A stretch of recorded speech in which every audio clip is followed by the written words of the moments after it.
Assalamu Walaikum. Hello friends, how are you? Welcome back to my another video. In this video, I am going to show you how to make a single text box bigger in Excel. Let's get started. At first, you have to open your Excel workbook. Then we go to the insert menu.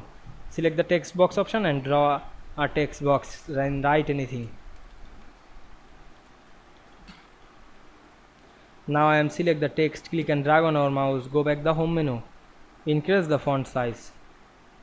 Now we want to make the text box bigger, select this text box and drag on our mouse. Now we can see we make a single text box bigger easily. You can add the fill color, otherwise you can add the outline color easily. I hope you enjoyed my video. Please like, comment, share and subscribe my channel. Thanks for watching.